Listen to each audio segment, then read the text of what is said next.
un pays assez intéressant au niveau du DELF et du DALF, car un pays qui n'est pas très peuplé, qui n'est pas de tradition francophone, donc un pays de 30 millions d'habitants, qui passe quand même près de 3500 DELF par an pour 13 000 apprenants. C'est un très beau score, car c'est un pays de culture d'examen, on va dire, et un pays qui, avec ses différentes communautés, a des personnes qui sont bilingues, vraiment au minimum, le plus souvent trilingues, et qui parlent français, par une certification en français, ont une plus-value sur leur CV ou en tant qu'étudiants pour leur futur choix professionnel.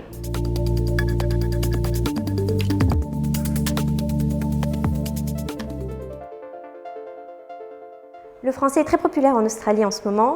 Pour développer le DELF et le DALF au niveau des alliances françaises, nous avons lancé une campagne de sensibilisation et dédramatisation des examens auprès de nos membres et de nos étudiants. L'Australie n'étant pas très portée sur les examens. Pour ce qui est des universités et des écoles, nous travaillons avec l'ambassade et avec le service de coopération éducative.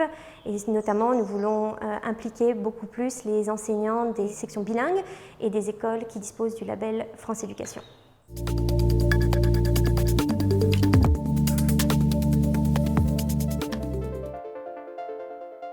De l'influence sur nos équipes pédagogiques, bien sûr, on va parler d'évaluation positive, on va parler de bienveillance, on va parler d'une expérience reproductible en salle de classe, puisqu'une appropriation de qualité du CE-CRL nous permet de reproduire en classe ces pratiques et d'inclure en fait la certification comme une étape importante du processus et de l'accompagnement des enseignants qui vont aller avec leurs apprenants jusqu'à cette étape finale qu'est la certification.